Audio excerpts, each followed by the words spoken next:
चलिए प्रश्न नंबर 20। प्रश्न नंबर 20 में थोड़ा त्रुटि है, तो इसीलिए हम इसको थोड़ा छोड़ रहे हैं, क्योंकि यहाँ 2x जोड़ y बराबर कुछ संख्या होनी चाहिए, जैसे यहाँ पर √8 है। ठीक है, तो ये कुछ त्रुटि, इसको हम छोड़ रहे हैं। प्रश्न नंबर 21।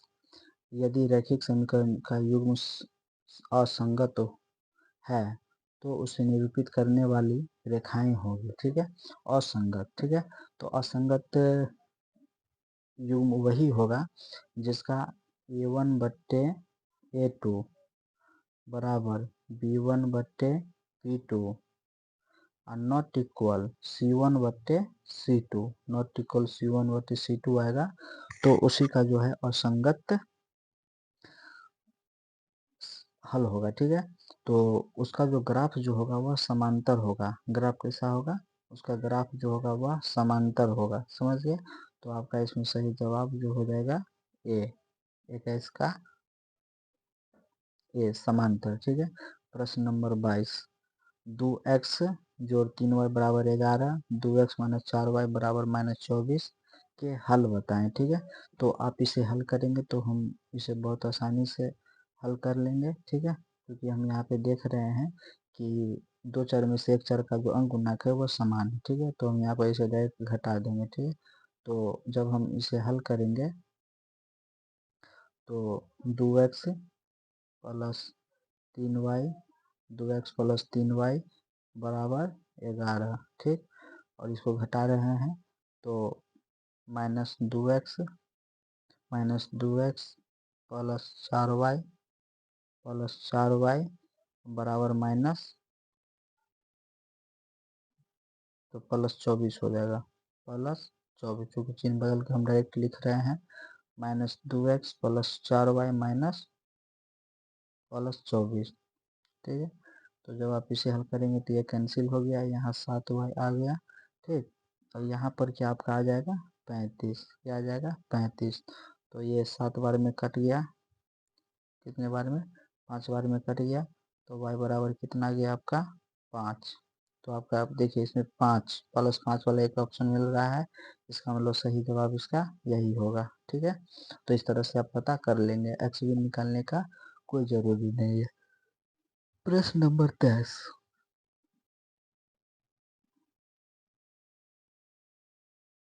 तो प्रश्न नंबर 23 आप लोग देख रहे होंगे। तो प्रश्न नंबर 23 है, समीकरण x प्लस 2y बराबर 9 में यदि x बराबर 5 हो तो y का मान निकालें। एकदम आसान है, तो x के जगह हमें क्या करना है, 5 पुट करना है। ठीक है, तो 5 प्लस 2y बराबर 9, 2y बराबर 9 माइनस 5, तो y बराबर क्या आ जाएगा 4/2। ठीक है, तो y बराबर आपका 2 आंसर आ जाएगा। ठीक है, तो सही जवाब आपका कौन हो जाएगा इसमें? Option number B. प्रश्न नंबर 24। यदि रैखिक समीकरणों के आलेख एक बिंदु पर काटे तो समीकरण निकाय निम्नलिखित में से किस प्रकार का होगा। ठीक है, किसी एक बिंदु पर आलेख कोई काट रहा है तो उसका जो है किस प्रकार का हल होगा, तो एक और केवल एक हल होगा। ठीक है, एक और केवल एक, जिसको हम लोग क्या कहेंगे, अविरोधी। जिसको हम लोग क्या कहेंगे, अविरोधी कहेंगे। ठीक है, तो जो केवल एक बिंदु पर काटेगा तो उसको हम लोग अविरोधी कहेंगे। क्या कहेंगे उसको? अविरोधी। समझ गया? और जो समांतर होगा, जिसके आलेख समांतर होंगे, तो उसको हम लोग कहेंगे विरोधी। क्या कहेंगे उसे हम?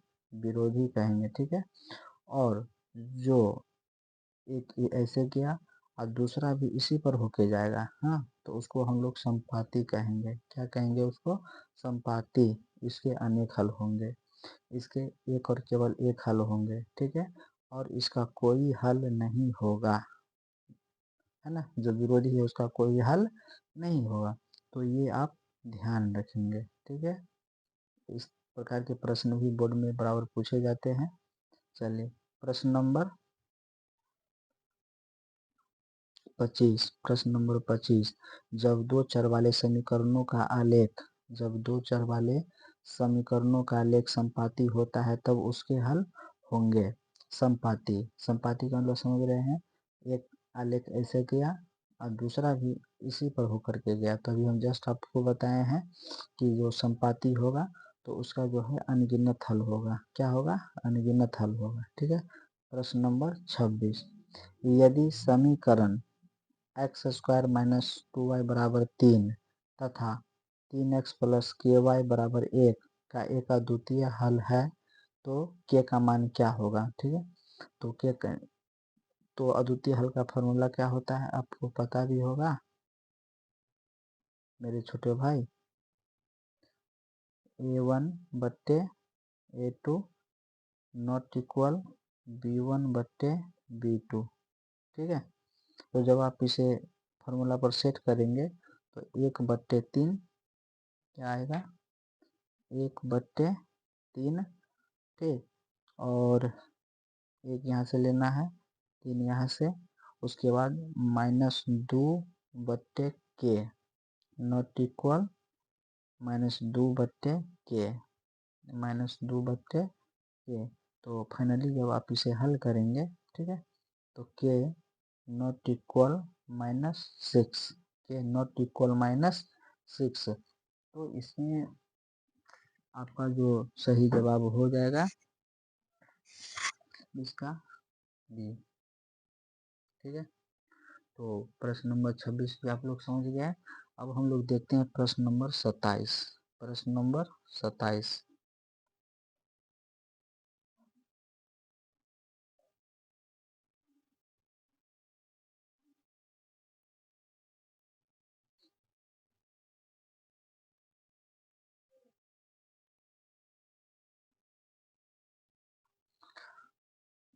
अब हम लोग प्रश्न नंबर 27 देखेंगे, जिस पर हम सभी प्रश्न को एनालिसिस करके बताएं कि सही जवाब इसका क्या होगा। उसी प्रकार हम इस प्रश्न को भी देखेंगे। ठीक है।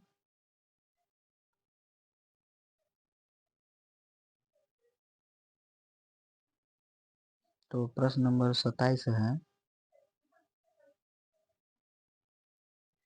यदि द्विघात समीकरण x square minus P x plus 4 बराबर 0 के मूल बराबर हो तो पी का मान क्या होगा? ठीक है। तो आप लोग को पता होगा कि मूल बराबर होने के शर्त क्या होते हैं। तो बी स्क्वायर माइनस 4ac बराबर 0। ठीक। तो यहाँ पर b का मान क्या हो जाएगा आपका? -p। तो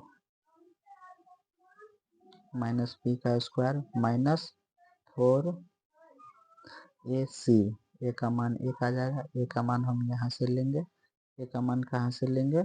तो a का मान हम एक्स स्क्वायर का गुणांक हो जाएगा और c का मान ये होगा +4। ठीक है। तो पी स्क्वायर -16 बराबर 0, तो पी स्क्वायर बराबर क्या आ जाएगा? 16। ठीक है। तो आपका सही जवाब क्या हो जाएगा? पी स्क्वायर बराबर 16 है तो +-4। सही जवाब क्या आ जाएगा आपका? +-4। प्रश्न नंबर 28, निम्नलिखित में से कौन सा द्विघात समीकरण है? ठीक है। द्विघात समीकरण। ठीक। तो जो द्विघात बहुपद है वही द्विघात समीकरण है। समीकरण में दो पक्ष होता है, बायां पक्ष और दायां पक्ष। तो ये आपको ध्यान देना है। तो जो द्विघात बहुपद है वही द्विघात समीकरण है। तो चलिए एक एक को इसमें एनालिसिस करके हम लोग देख लेते हैं। ऑप्शन नंबर ए, 2x का पावर 3 माइनस 3x बराबर x जोड़ 1 का होल स्क्वायर। ठीक है। हमको पता करना है द्विघात समीकरण। ठीक है। तो सबसे पहले बात यहीं पे हमको पता चल गया है, ये x का पावर 3। ठीक है। क्योंकि हमको घात तो अधिकतम घात 2 खोजना है, तो ये तो होगा नहीं कभी किसी भी हाल में। ठीक है। अब यहाँ पर हम लोग देख रहे हैं कि द्विघात, यहाँ पर अधिकतम घात कितना है? 2। चूंकि हम इसमें देख रहे हैं कि यहाँ x पर रूट है, तो ये तो सबसे पहले कि ये बहुपद है ही नहीं। क्या नहीं है? ये बहुपद नहीं है। तो इसलिए जो है आपका ये भी नहीं होगा। ठीक है।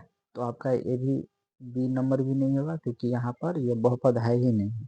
उसके बाद पहले हम देख लेते हैं यहाँ पर इस तरह का कोई ऐसा तो सी में नहीं है कि जो बहुपद को परिभाषित न करता हो, तो ऐसा कुछ नहीं है।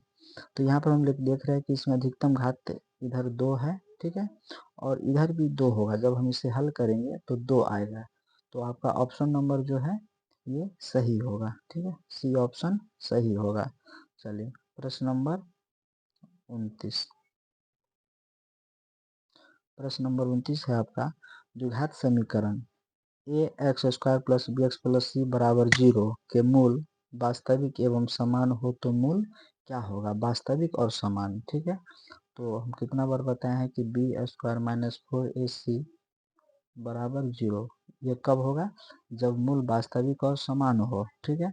तो जब हम इसे हल करेंगे, जब हम इसे हल करेंगे तो बी स्क्वायर बराबर 4ac क्या हो जाएगा, बी स्क्वायर बराबर 4ac,